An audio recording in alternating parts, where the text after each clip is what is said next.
Hi everyone, it's Alex and I've made this video like 5 times. Oh my god, I'm in my squeaky chair again. It's just this chair is awful. It's been broken for ages. So this is kind of like a story time, but a story time that spans over the course of like my whole life. I guess it goes from my entire public school experience. If this helps you, that's good. There's supposed to be a positive message somewhere, and I don't know where it is. I've just been thinking about this a lot because of, you know how you hit stages in your life where you start thinking, you start reflecting about your past, and you think about how you probably wouldn't be where you are had you not made those mistakes, had those terrible events not happened before. Just been recapping all of my old high school and public school experiences, and I just want to share with you guys. You can just use me as background noise when you're like trying to fall asleep or something. I went to public school exclusively, like from age 4 to age 17 when I graduated. I went to public school, and I lived in a really small village, quite literally a village. And people always ask like, "Oh, you grew up in a village?" I'm like, "Yeah." They're just like, "Did you have running water?" And I'm like, "No, we did." So I grew up in a really small town, village, whatever you want to call it.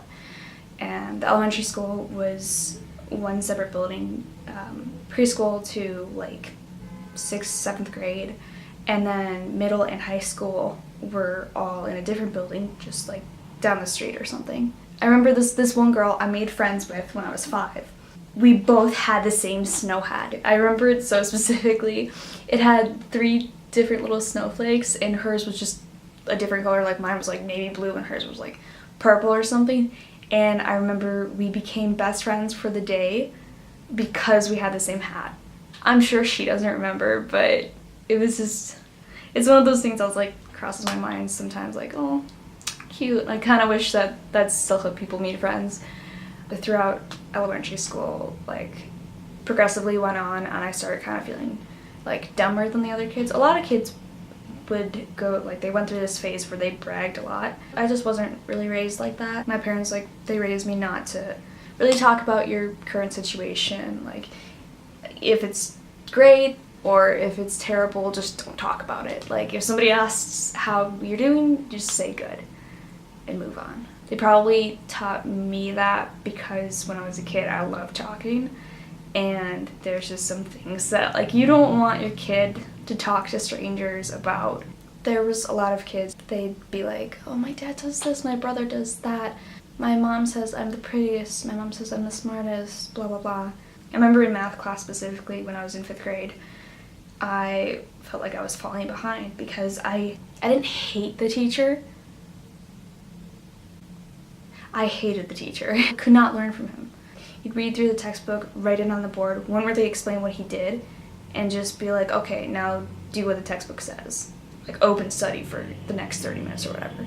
And I really didn't get it. And so I remember, like, I'd ask my parents for help, and they were doing math like a different way, and I was like, no, that's not how you're supposed to do it. They said do it like this, and you get a totally different answer. So I started to fall behind in math. And when I was in 6th grade, about 12 years old or so, I was in another math class that was like, I don't remember what it was called. It was like math course 3 or something, as opposed to I could have been in the algebra class. People who were in algebra looked down on math course 3 students. And so I just started to feel really dumb. And I had an even worse teacher at that point. Like, he really could not teach. He was worse than the 5th grade teacher, like way worse. I didn't even think it was possible.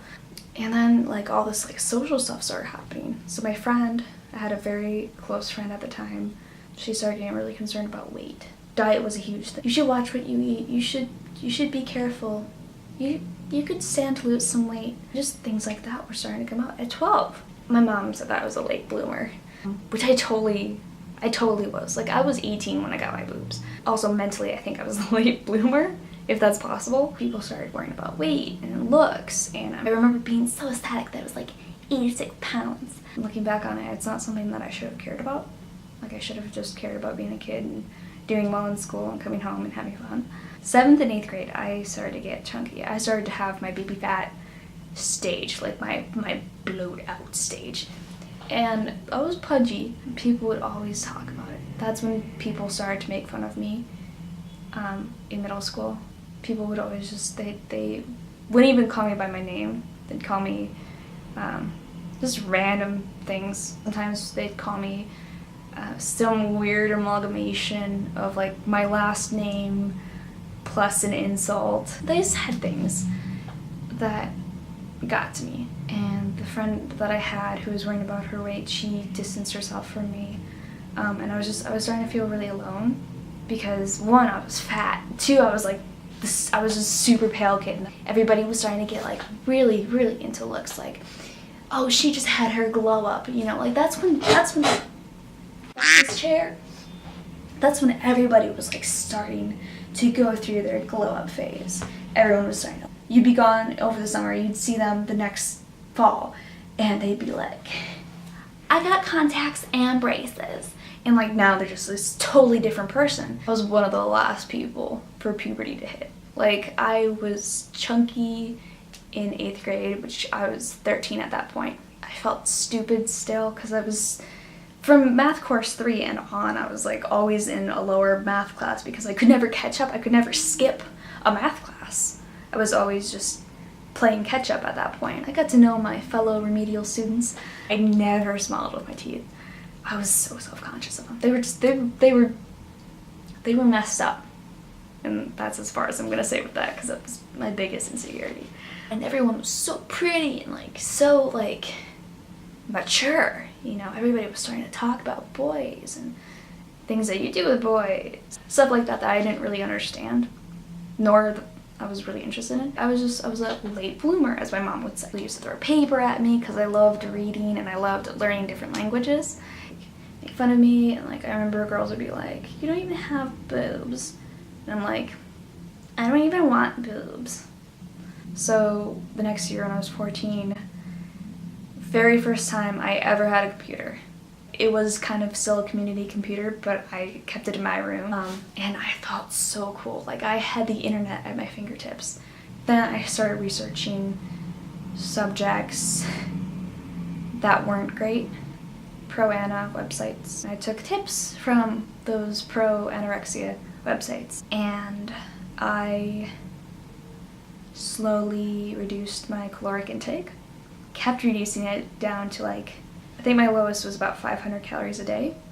Yeah, I lost a lot of weight. I was 14, like 5'4", 90 something pounds.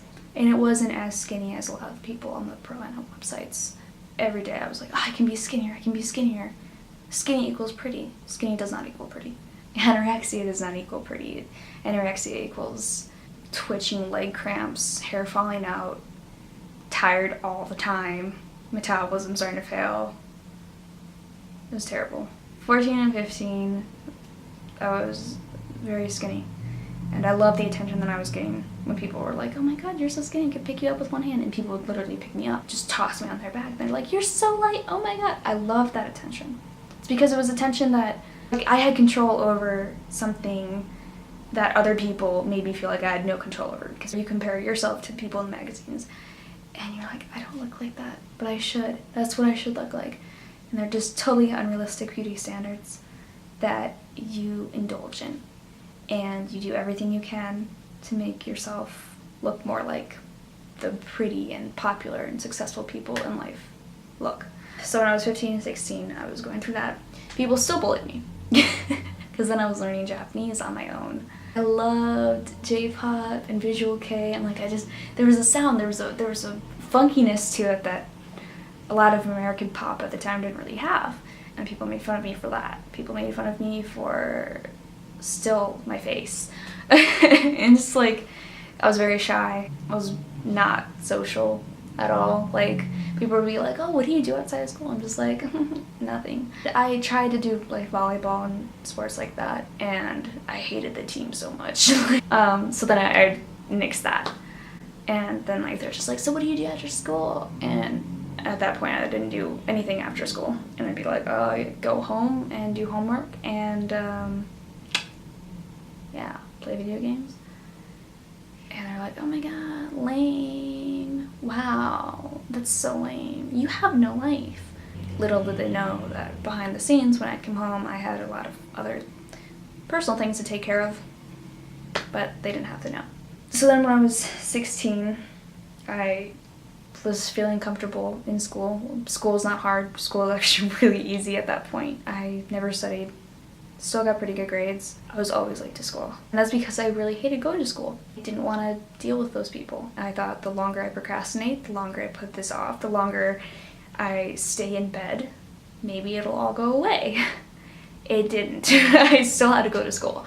I had some friends that I would sit with that still kind of made fun of me, but there's a couple really good friends that I still think about from time to time. I was eating pretty normally, pretty decent, no longer anorexic, no longer in the pro-Anna stage of my life. They're just like, you should try it for cheerleading. And I was really, really afraid. Our school was so small, where you didn't have like an actual tryout. You just had this pen and paper up at school orientation. You'd sign your name and boom, you were a cheerleader. Meeting starts Monday. We tried our best. We weren't the typical like preppy, ready, okay. We were not cool by any means. But we had our little group going on, and they were awesome people. And we were all misfits together. It was great. People in the stands, older upperclassmen would like throw coins at us and not really follow along. But the little kids, they were so into it. They would start to do cheers, and to see their face, the little kids' look on their face, like it was all worth it. And then I did it my senior year again. So I thought the faster you get out of school, the faster you can be on track, the more likely you'll be successful. Because I thought that's how the real world is. It's not how the real world is at all. So I graduated 6 months early, and I finally was in the clear out of all that bullshit. I can now finally be happy. No, depression still was a thing, and then anxiety became a bigger thing. And for the longest time, I totally just did not feel like I was on track at all. This was a huge, long turnaround way of saying that you need to just keep going with what you're doing even though it feels hopeless.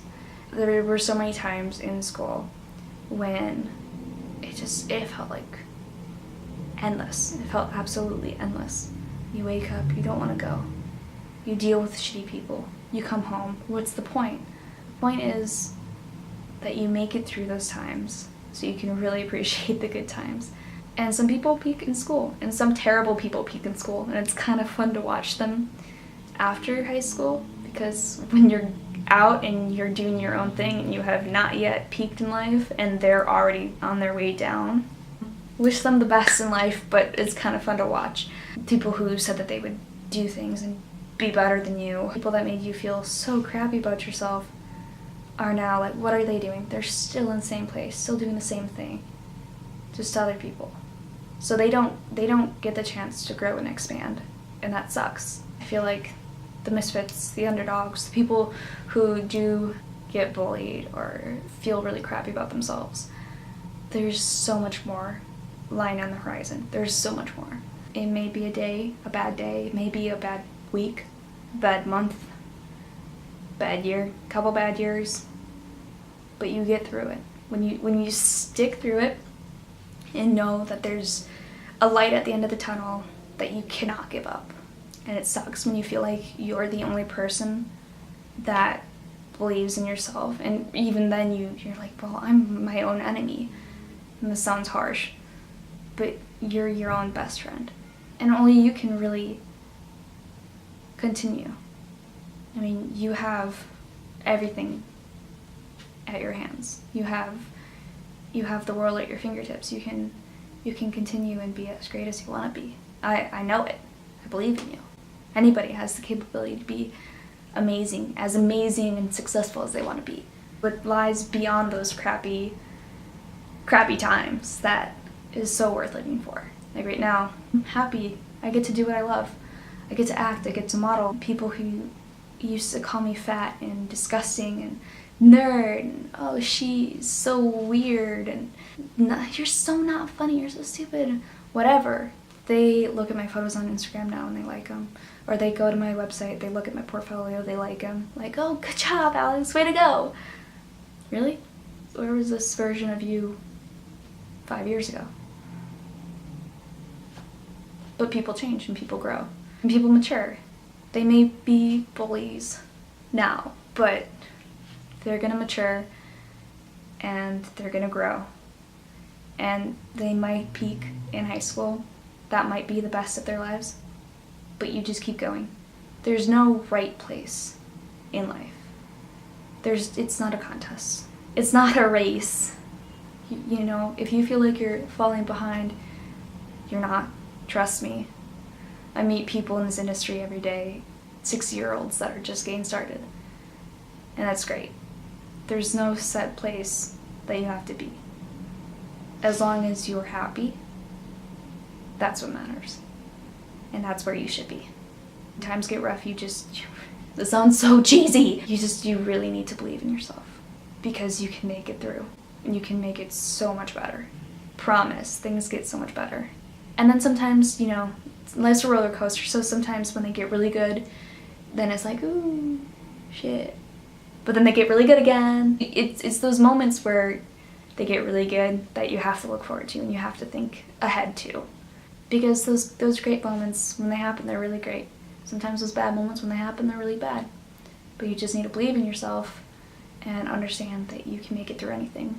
You can be as successful and as happy and as creative, crazy, fun, kooky, unique as you want to be. Because in the end, there's no one newer than you, as Dr. Seuss said. I think I'm paraphrasing. So anyway, that's what I had to say. This is my whole public school experience / just growing up. Share this video if you think it'll help anyone. I don't know. I just thought that this would be like a little anecdote. I really just want you to keep believing in yourself because great things can happen and you can make great things happen. Feel free to like, comment, subscribe, do whatever you want. I'm not in charge of you. Just do what you want. Do what makes you feel good. Unless it's hurting other people, then don't. Hurting yourself or other people, then don't. Thank you so much for watching. I really appreciate it. See you in my next video, okay guys?